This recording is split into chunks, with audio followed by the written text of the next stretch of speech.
What happens in the mind of con artists? What makes their brain so well equipped for psychological trickery? Is it greed? A lack of empathy? Loose morals? Whatever it is, we are fascinated by con artists.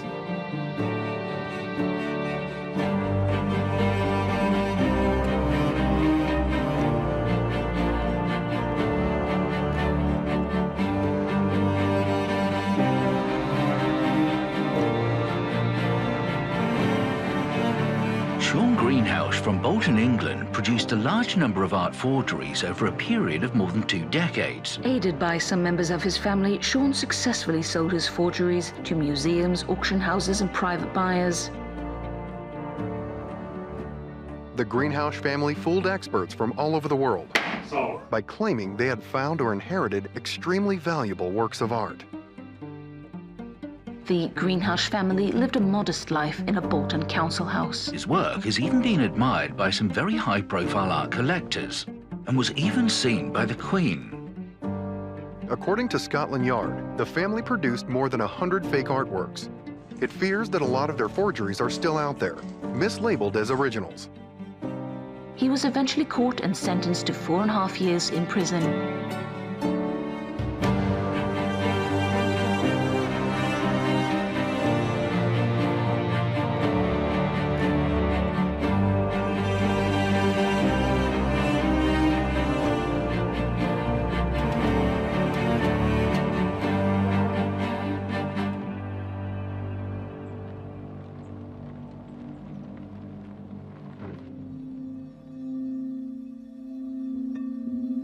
We've all been lied to. We've all been offered something that is just too good to be true, and still, we fell for it. Although we love a good con, we hate it when it happens to us. To find out how to resist the manipulation, we invited some of the greatest con artists to our institute. Together, with a team of experts, we are going to analyze their stories, pick their brains, and reveal what their body language tells us. Welcome to the Institute. Hello, Mr. Greenhalgh. Hello. How do you do? Okay, thank you. Shall we?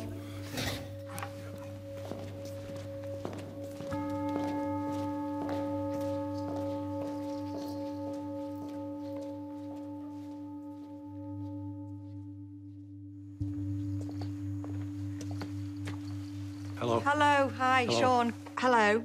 Hello. So, let me introduce myself. I'm Kerry Danes, and I'm a consultant forensic psychologist. Right. And I'm particularly interested in the childhoods and social histories of people who break the law. Okay. My name is Mark Frank. I'm a professor of behavioral science, and so we study people, how they behave and what they do, and in particular, how the things that you do on the outside may sort of reveal what's going on the inside. Right. And try to understand as well just how you process and think and deal with your world as best we can. I'm Mohan Surf. I'm a professor of neuroscience, and I want to understand how the things that are inside affect the things that are outside. So I'm going to look at your brain and try to understand how your thoughts influence your decisions and your responses to things. So how do you feel about all of that? A bit intimidated. Yeah. A bit like a goldfish in a bowl, but... Well, look, the last thing that we want is for you to feel like a lab rat. Yeah. But that said, we are going to ask you to take part in a number of interviews and assessments. Yeah, that's fair enough. Yeah, and we're definitely not here to diagnose you. It really is just a process of trying to understand Yeah, your of course, psychology of course, better. I appreciate that, yeah. Okay, so for now, familiarise yourself with the Institute. Will do. All right, then. Okay. Okay, Right, see you later. soon. You will indeed. Okay. Bye-bye. Bye-bye.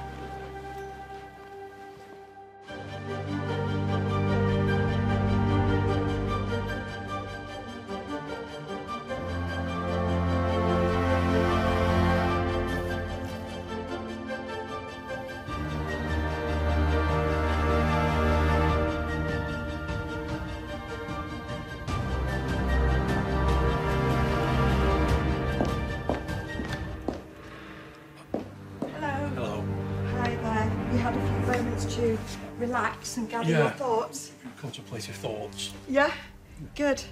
Well, this is your opportunity to tell me your story. Okay. So, when did you sell your first out-and-out forgery? So I think it was 17 or 18, I can't exactly remember. I went into the library, which I frequented often, and this lady there was taking all these fly sheets off, and I noticed a pile of them on the table. Some of them were watermark dated like 1850s, so I took them, rolled the whole bundle up. I thought, I'll have a try at some Degas drawings, just simple ones. So I scribbled about 5 or 6 off. I always do that, I do 5 or 6 quickly to get the spontaneity into them. Because if you drag it out, the experts can see it right away. They've got to be spontaneous. Well, you can't have possibly been thinking that at 17, could you? Yeah. The experts would be able to... Yeah, I was. I'd like studied art and I knew about spontaneity in work, that the originals have the spontaneity. So anyway, I needed old paper. I needed spontaneity. I went through a list in my head of what I'd need for a fake. So I bashed about half a dozen off, looked through them with a critical eye to say, well, I think that one's the best. I took it into this art dealer, really nervous and terrified. Experts can tell when it's 100 years old. They can tell like that. It's a difficult thing to get. So I was quite nervous and frightened, young lad. I thought, he'd spot it right away, you know. If he goes out and rings the police, I thought I got a vision of him jumping out the window and running up the streets away from it all, kind of in my mind. Anyway, he came in and had a look at it. He usually put it up on the easel and stood back and this and that. And then he took it out of its frame and he was like cutting it out with his penknife. He said, this has been in its frame for 1800 years. Anyway, in the end, he gave me a piece of paper for a receipt and then it ended up in a sale in London. I'd sold to a dealer. I thought that's the end of it, but the dealer passes it on to a collector. And they are the injured, innocent party in all of this. I think a lot of the time they knew they were fakes, but they were, with the other eye, they knew they were good enough to pass off. So it seems to me that you felt a little conflict about that. You didn't feel euphoric. I've always felt conflicted over it. Sometimes I think I shouldn't be doing this. And I think, well, they're doing it to others. I know 2 wrongs don't make a right. I know that. My mum drilled that into me when I was a little boy. 2 wrongs never make a right. But I am a bit conflicted. I think I always have been. It seems to me that he's not enjoying this con at this stage at all. There's sort of a fear of judging him as an artist and this sort of angst that he's had with his life about that. And he has also mentioned the fear of getting away with this stuff, right? Are they going to believe me? He talked about, I just think they would send me out. I'm getting ready to run. They're going to call the police. And then when they didn't. And then you've got somebody who is coming in here. He is on pretty high alert. So his emotional system is running pretty high. And so these expressions are popping out as he's talking about these very critical moments. But we'll just focus on So it's a deeply uncomfortable interview for him, isn't it? It is. If we go backwards, if you look at his eyebrows here, to pull up and together like this is what we see in fear. And there's a little bit of a stretch in the mouth, too, in this muscle here, which is part of an uninhibited fear face. And just as a sort of a general comment about the interview itself, you know, he's nervous. His right hand the entire time, and if you've been on airplanes and people who are afraid of flying, they have this death grip on the chair. White knuckle time. Yeah, he's white-knuckled on the right. All the way throughout this, except for certain points. When he gets engaged in something, then that hand will come off and move. But normally, it's down there. This environment is so stressful for him, though, isn't it? I mean, at the Institute, he's under such a level of scrutiny, which for somebody who he's not the gravitate to the limelight type like we've seen. He is very self-contained, shy, introverted, and you've got us analysing him to this degree. I think I'd be terrified as well.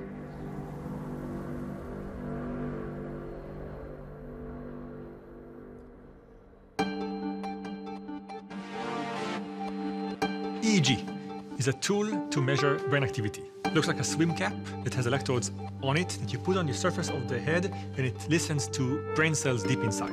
Perfect. Make yourself comfortable. Does it poke too much into your scalp? No, it's fine. We ran an experiment that's known as the choice blindness experiment. And it goes like this. You will see 2 pictures of 2 women. and we ask you, who do you find more attractive? The right one. And now it asks to think in your mind why you chose this particular picture. I thought it had a prettier image.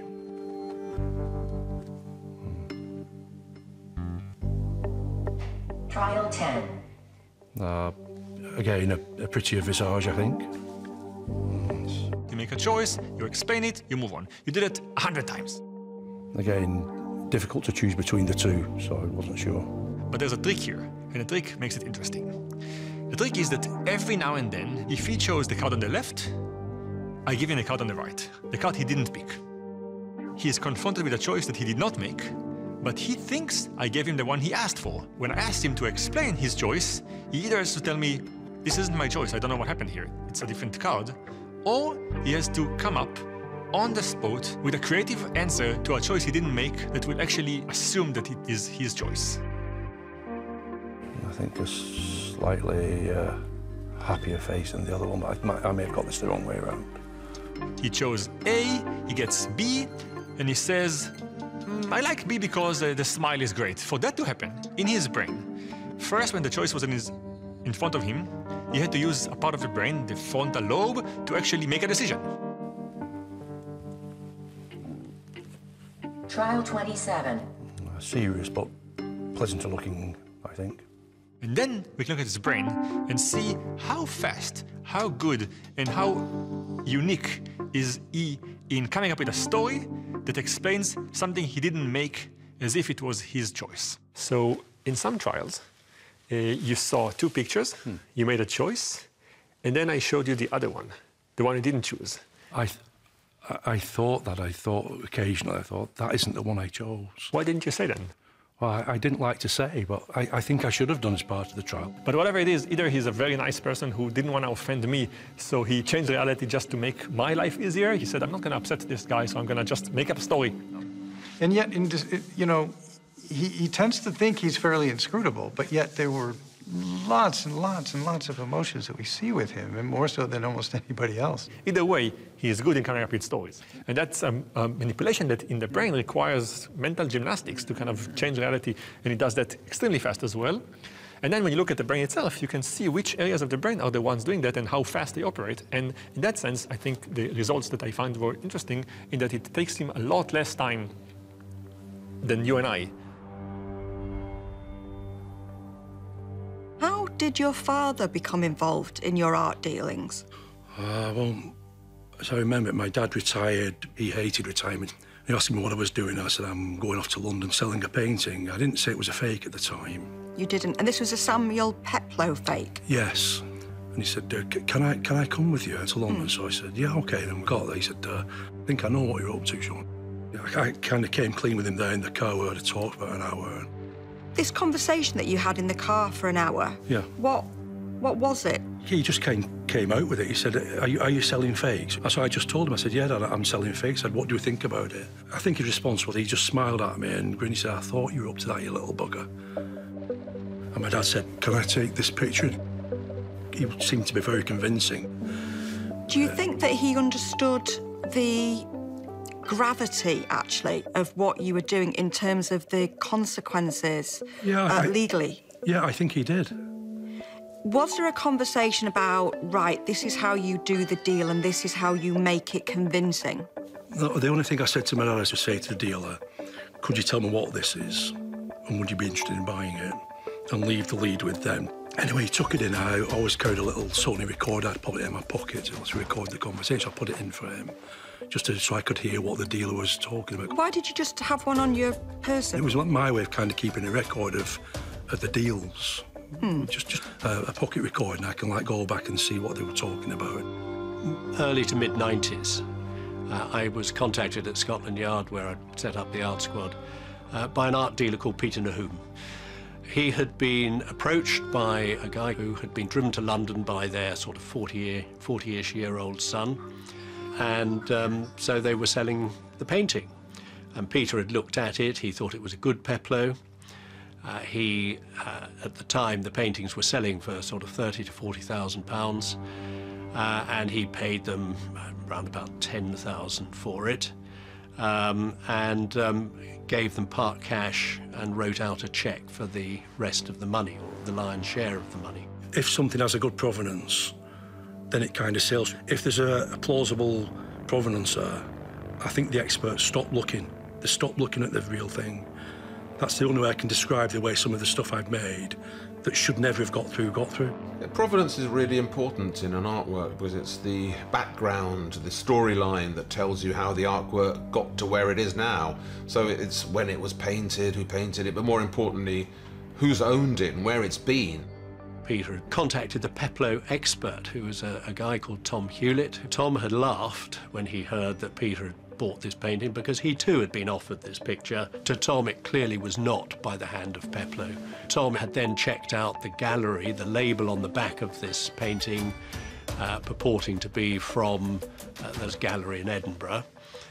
And this is one of the ways, when you always want to look at the back of a painting, exhibition labels, dealers' labels, they help prove and build up a provenance of the painting, the history of it. And Tom had checked out the gallery and found that actually the street numbers didn't even go up as high as this was claiming, and the art gallery had never existed. So he was certain in his mind that this was a fake and an attempted deception.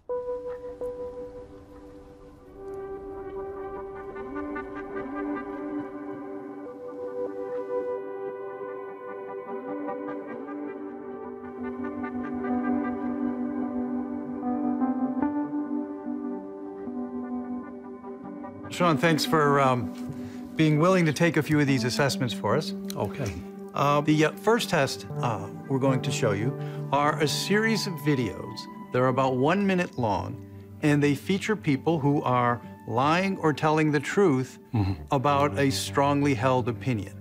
Your job is to watch the 1 minute video when it pops up, and then circle on the form here the word truth if you thought they were telling the truth, and lie if you think they were lying. What is your opinion on this issue? Should cold-blooded murderers be killed? I believe they should be. And what I think I'd base it on eye for eye, tooth for tooth, and I feel that it's justice. What is your opinion? They should be killed. I mean, it should be executed. I personally couldn't partake in that decision. I mean, I wouldn't have an active part saying yes. I feel that cold-blooded murderers should be executed. And why do you believe what you do on this issue? Because they do not have the right to take another person's life. Yeah, very good. Some of them were hard to, close calls, you know. Yeah. Yep, there's always be an element of that. Now, just to give you a little bit more detail, there's often lots of subtle behaviors that occur when people lie or tell the truth. And some people are really good at perceiving that, others are not. And those who are good at that often do a little better job navigating their worlds or just reading people in general. Yep. So that test is a bit of a proxy for your ability to do that. So we'll assess it and see what's coming up on that.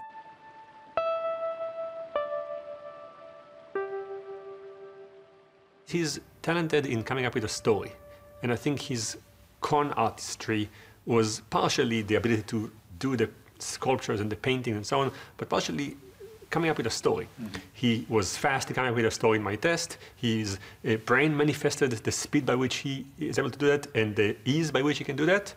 And I think that it's nice to get the validation of the brain. He's researched, hasn't he, and refined his techniques, developed his techniques, and I think that he's been open, but yet we've still seen a level of minimisation in terms of distancing himself from telling lies. He prefers to portray himself as somebody who simply just didn't tell the truth. But, of course, there was more to it than that. A lie of omission is still a lie. But most people don't consider them lies, and he's the same way, just like everybody else. He just, well, I just asked them what it was. I didn't say it was an ancient this, that, or the other thing. And how is it going for you, Mr. Greenhalgh? I've been here a couple of days, and it's Quite an eye-opener, actually. The scientist looking into my, I suppose, psyche you would call it, about the art forgery and stuff. It's been an interesting few days, more interesting than I expected, actually. I thought I was here just for a few interviews, but it's been a bit more than that.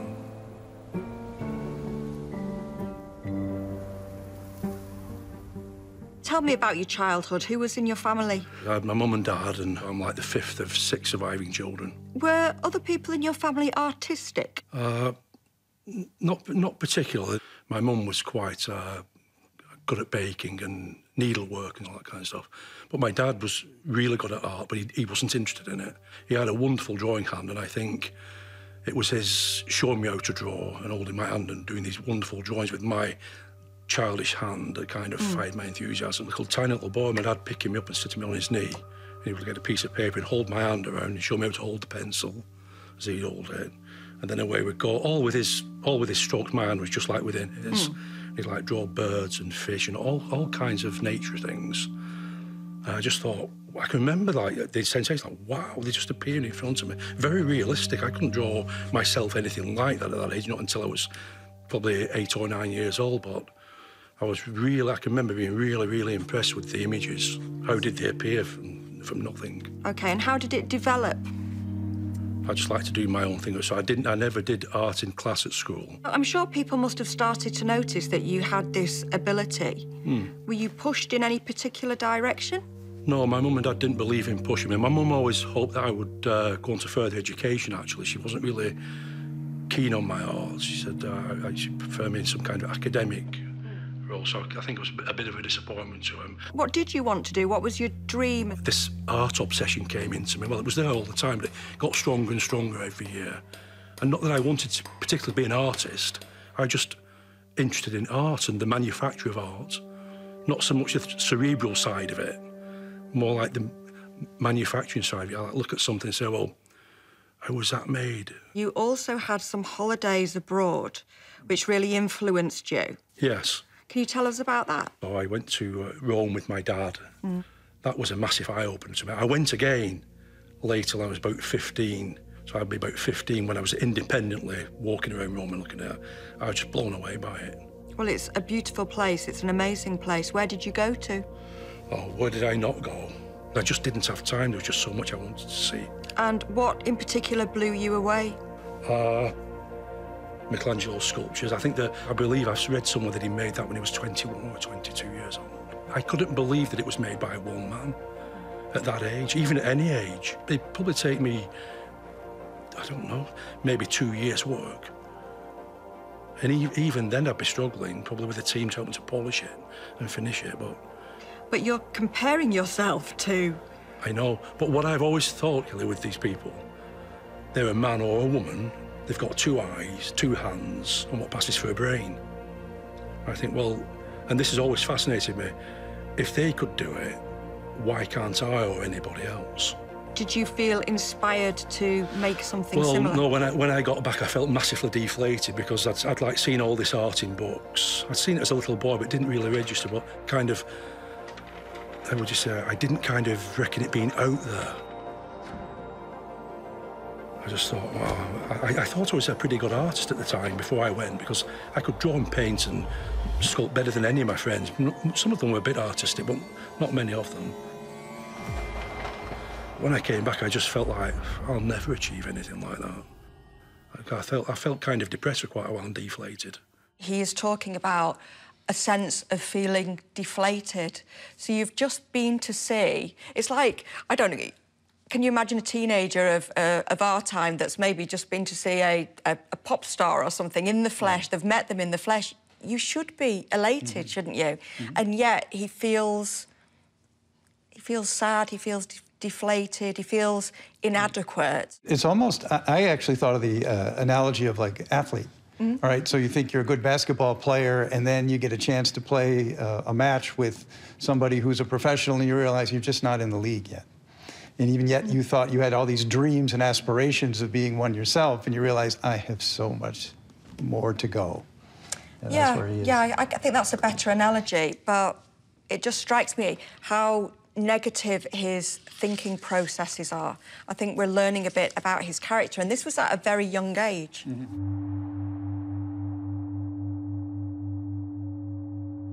I have to ask about La Bella Princessa.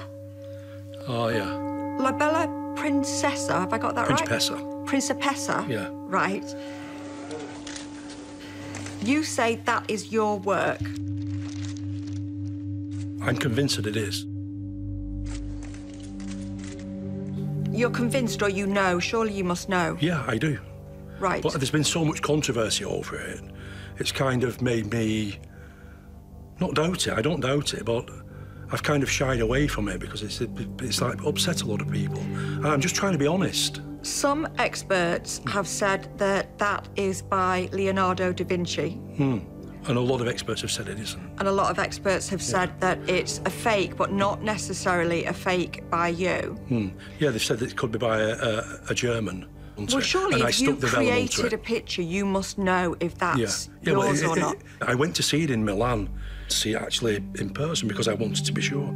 But what absolutely convinces me of it is the backboard. Because I made that backboard and I put those butterfly braces into it. So who is she based on? Well, a girl I worked at the court with. Right, which is a supermarket chain. Yes. Yeah, she worked on the tills. It's her profile. So, do I believe like a that she Milanese was... costume of this like late 15th century. So, I believe she was called Sally. Yeah. So, Sally from the Co-op supermarket is La the Bella model. Principessa. Yeah. Right. And, sorry, do you feel this has been I attributed... don't think it would be controversial if it wasn't worth £100 million. I think it was like worth £5,000. I don't think anyone would bat an eyelid. And that's the trouble with art. The money blinds everybody. It's such a obscenely greedy world where things are going, you know, something like the Leonardo da Vinci, Salvador Mundi, you know, $450 million. In a world where people are prepared to spend those kinds of money, you know, those sort of amounts on money, on art, I think there's absolutely a place for people who pop up every now and then and say, are you sure? Buyer beware. I mean, the art world is corrupt. The art world is full of people who are only in it for the money, who cheat, who lie, who sell stuff off as one thing when it's actually another thing. It is a world, if you scratch the surface of it and go down, it's full of corruption and darkness. Do you feel that this piece of artwork has validated you and actually achieved what it seems like you've been trying to achieve for a lifetime, which is being able to match with the great masters? Well, I don't, with that pastel drawing and ink drawing, I don't think I have matched because the vast majority of, I think, of Leonardo scholars don't think it's by Leonardo. So it's not enough to convince one or two or three art experts, you have to convince them all. Yeah.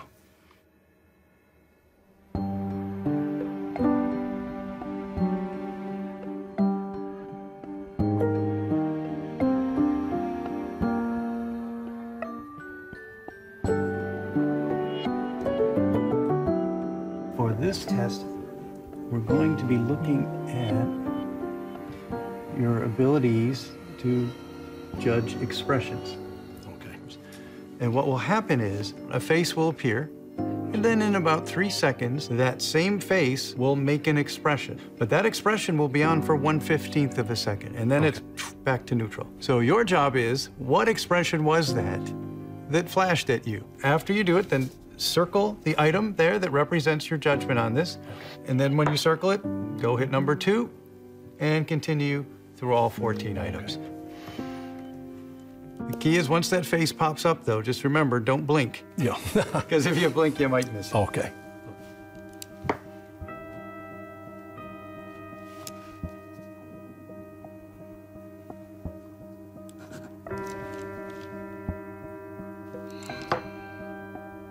When somebody feels a blast of emotion, it's an involuntary reaction.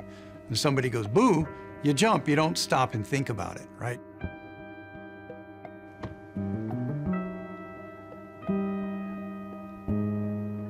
It sort of goes on your face in a sort of a pulse. And what happens is the outside part of the brain, the pyramidal motor system, is used to try to shut that down. I don't want to be seen as nervous, shut it down. And the conflict between the two is what causes these emotions to be very brief, because the person is trying to suppress them. But they will still often leak despite your efforts to control them.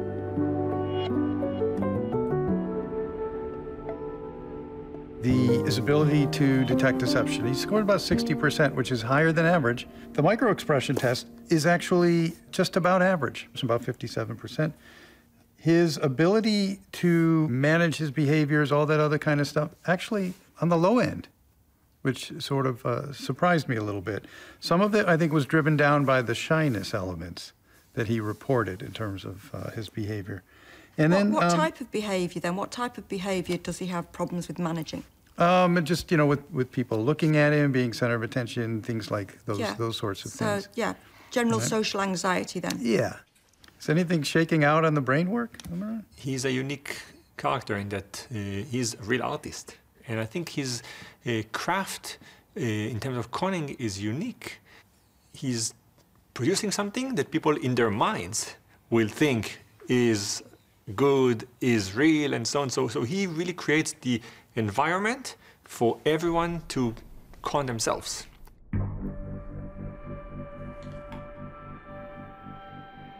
With Shaun, you just really never know. He's cunning. He's a cunning guy. He's a forger. Of course he's cunning. This is the thing about him most. I mean, you stare into his eyes, you could test his pulse, you can wire him up with a lie detector, and I swear to you, you'll still never know exactly if he's telling you the truth or not.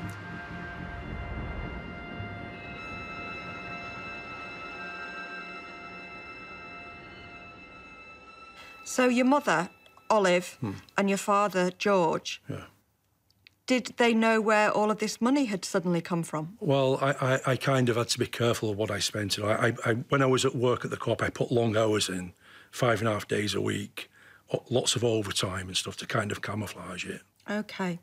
And that bit of money that you had from the sale of the fake day gas, you went travelling with a girlfriend, didn't you? I did, yeah. We went to Florence, drunk as a skunk. That's a great memory, actually. And that's what I kind of got into liking about my fakes.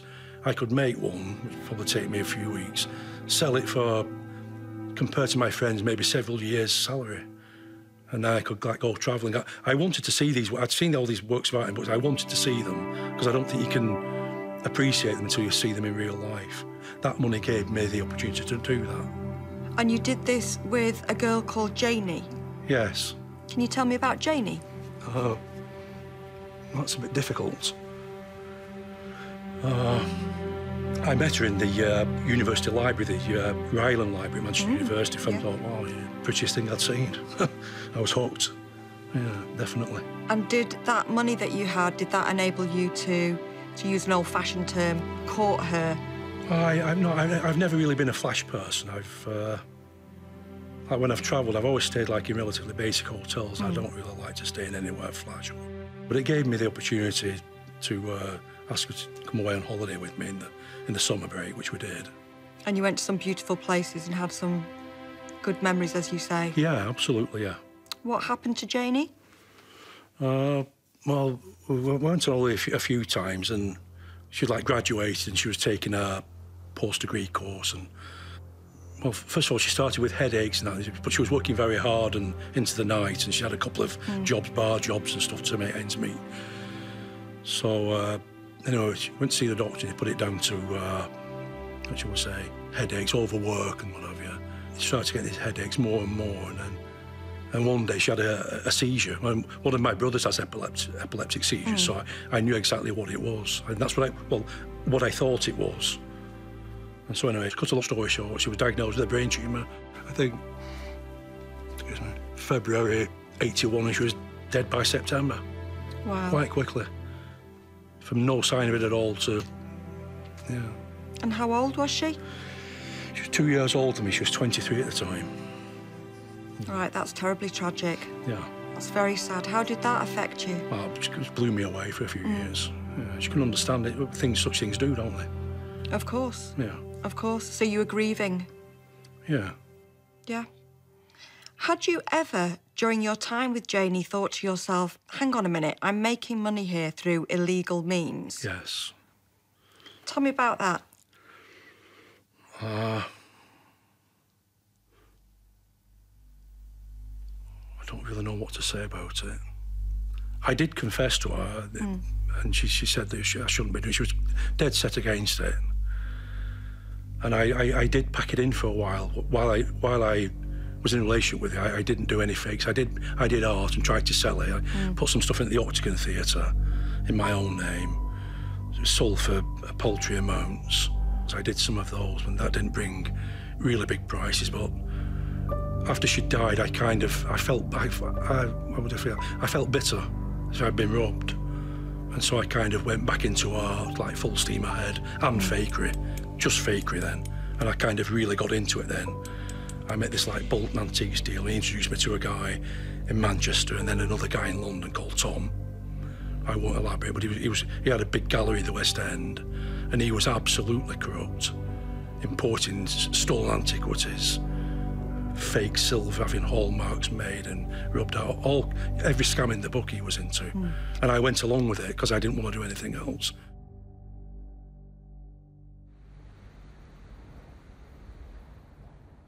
We're going to the next test then. Okay. So I'm going to now show you on this screen a set of images. And I'm going to show you the pictures. I'm going to ask you to do is just give me a number that goes from 1 to 10, where 1 is extremely negative, and 10 would be the most positive experience you can imagine. Okay, we're starting. Here's the first one. 1. 3. 7. 10. 5. 1. 8. This one is an injured cat. You gave it an 8. Yeah. This one normally gets a low score. Do you have a sense why you gave it a high score? Well, I felt sorry for it in its terrible state. So, but 8 is a high score, is a positive one. Yeah. Well, So did you mean to give it a low score? I meant to give it a high score, like for sympathy-wise. I felt sorry for it. Yeah. Okay. Okay, this helps me. Yeah. On terrible looks, I should have given it a 1, but my emotions came into it. I felt sorry for it. So when you gave it an 8, it was because it's like you score your empathy. Yes. I made a note while you were talking then, because it interested me that you said that you felt bitter, you felt robbed. Were you talking about robbed of Janie? Yeah. Or were you talking about robbed because of the way that art dealers had treated you? No, I think with art dealers it's dog eat dog. I kind of just took it on the chin. A lot of times I never got big prices, but when I said I felt robbed of what my life should have been. You know. How would you have seen it being different? Yeah, I think it would have been, yeah. In what way? Well, when I was with Janie, from when I met her, I didn't have the urge to do art. I wanted to do something proper and not criminal. So...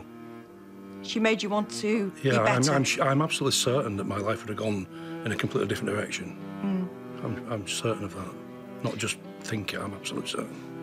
Yeah. So do you think that that feeling of bitterness then maybe accelerated your rise in the art forgery world? Yeah, probably. Looking back at it, I didn't see it at that time as that. But with perspective now, with many years, yeah, probably.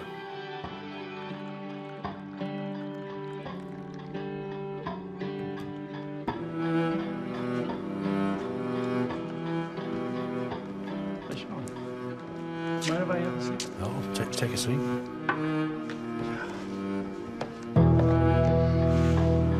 So, it's been nice seeing you around here and having a chance to... Yeah, it's been great these last few days, hasn't it? Get to know you a little bit. Yeah.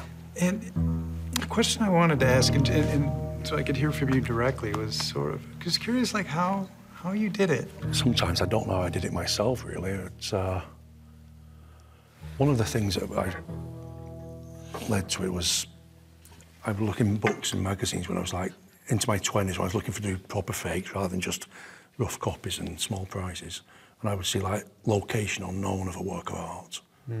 Probably disappeared World War II or even earlier than that, and that would kind of like fire me up. So I thought I'd start to research it, go to the libraries. In the old days, before the internet, I had to go to the libraries and gradually work on it to build a provenance around it and find proof of its existence. And how did you learn that? How did you learn that that was like the essential part? Well, I think it was the people I got on with. Like from about 18, I met provincial art dealers and then bigger art dealers like Manchester and in London, and I made stuff for those people, and that's what they were actually doing. I was fascinated by the fact that you would leave little clues. Like, you know, the old Batman TV series, you know, the master criminals left little clues. But what motivated you to do that? Well, I think I became like, what's the word? Dissatisfied with the situation of what I was in. I thought these people are being paid as experts and lauding themselves as experts. And so I thought I'd start putting little bits in to see if they would notice them, things that were quite wrong, were subtle in the beginning, and by the end, it ended up with glaring mistakes in them, and they still didn't pick it up. But I think the provenance has kind of blinded them.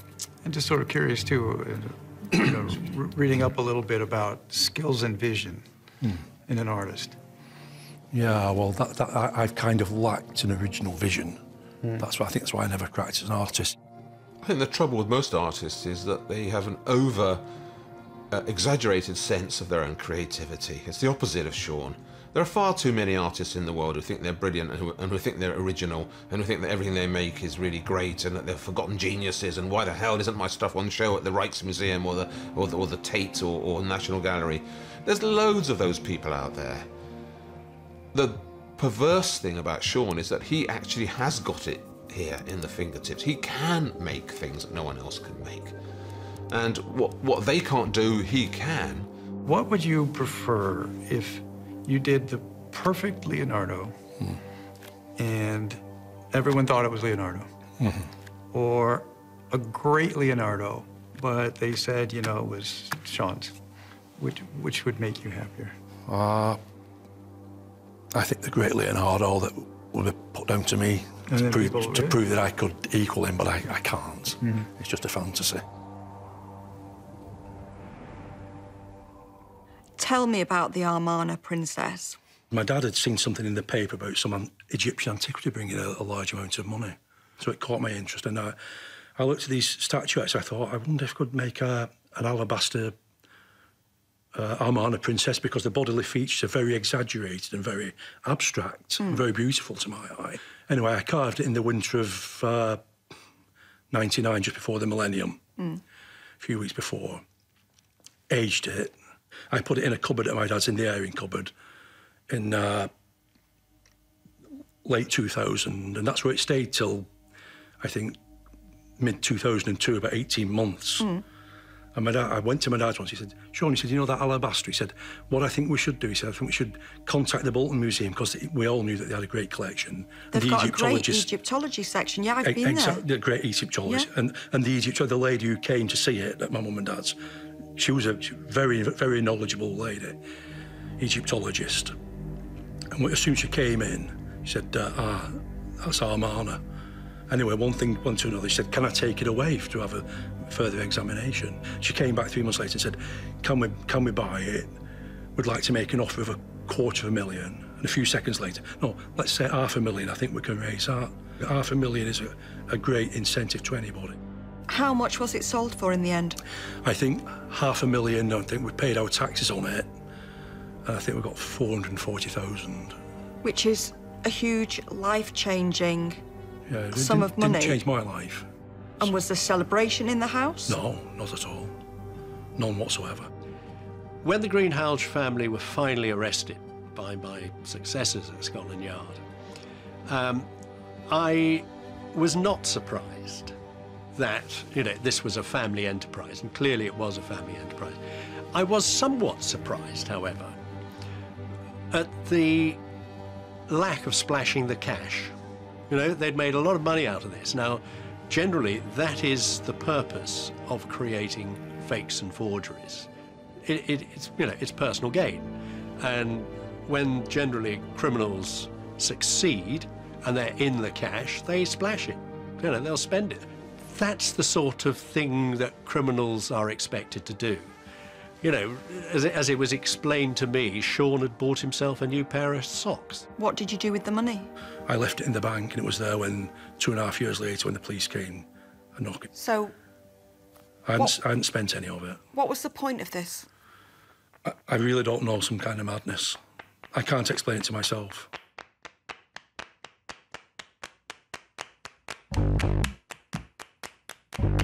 Got up one morning and there was a knock on the door and from Scotland Yard. They burst in. My mum and dad were still in bed. They were very, very hostile. And they went through your home and your parents' home with a fine tooth comb, didn't they? They did, yeah. And I'm not having a go at them, but I was just, by the end of the day, I was astonished at the lack of knowledge. They were policemen, but they were the Art and Antique Squad, which I've always kind of held in some kind of esteem. And I was genuine, I'm not being nasty with that, I was genuinely surprised at the lack of knowledge of them when they went in the garden shed. And I understand that there was a chicken? I put a chicken in the oven. They got the chicken out of the oven raw, put it in foil. I don't know what they expected to find, and they unwrapped this chicken through the breastbone. They were like looking into it. What were they hoping to find? I don't know. Maybe hoping to find a fake Degar in there somewhere? Yeah, maybe, yeah. Fabergé egg or something. And this guy, this wonderfully interesting man, who managed to prove that the British Museum doesn't really know everything it's talking about, that the Chicago Art Institute can be fooled, who took experts on and proved that they weren't as good at being experts as they thought they were. You know, this man gets 4.5 years. There's something not right about that in terms of just the balance of justice. And, you know, in the end, I think it was grossly unfair, and I think he was absolutely made a scapegoat for, you know, it was a sort of show trial to prove that people shouldn't do this. He has really approached this whole process, hasn't he, in the most honest and forthright way that I think we've seen.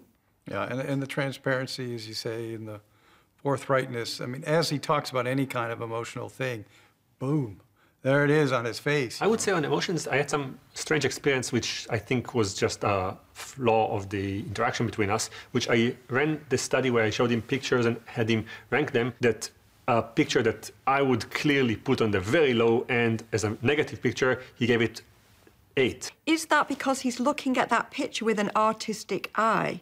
I think it's, I asked, so I couldn't stop. Normally I would kind of remain very kind of controlled and I would say thank you. And at some point I said, I've got to ask because it's so off the charts behaviorally that I want to know what's going on. And his answer was a clear answer that kind of made me see things differently, even though it doesn't help my study. She says, I was actually answering something along the lines of what it makes me feel, and it makes me feel empathy. He was alarmed.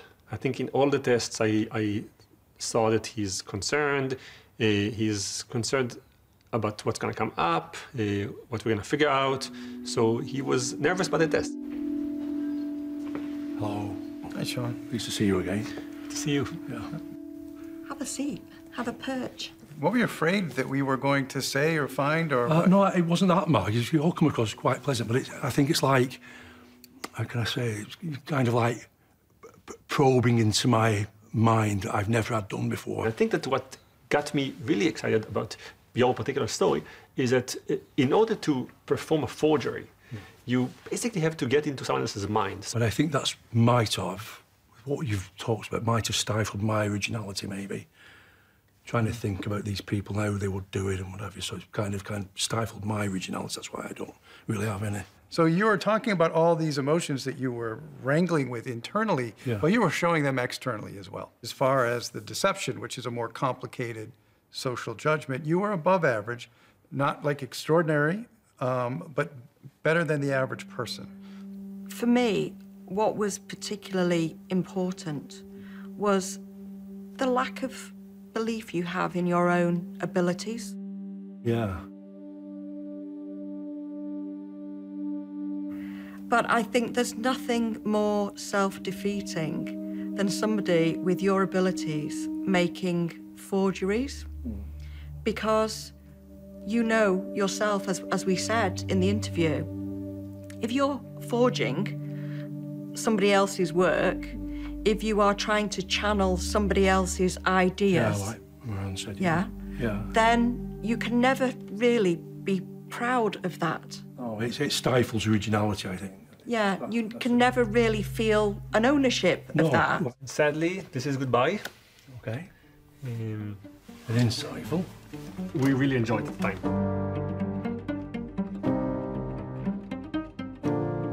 It myself, although it was rather intimidating, maybe in a nice way. Yeah. Okay, Mark, it's been great. Pleasure. Yeah. Thank Okay, you for Gary. sharing your story. Right, thank you very much. Yeah, it's been Take care. insightful. Safe journey. Okay, bye-bye. Bye-bye. Thank you.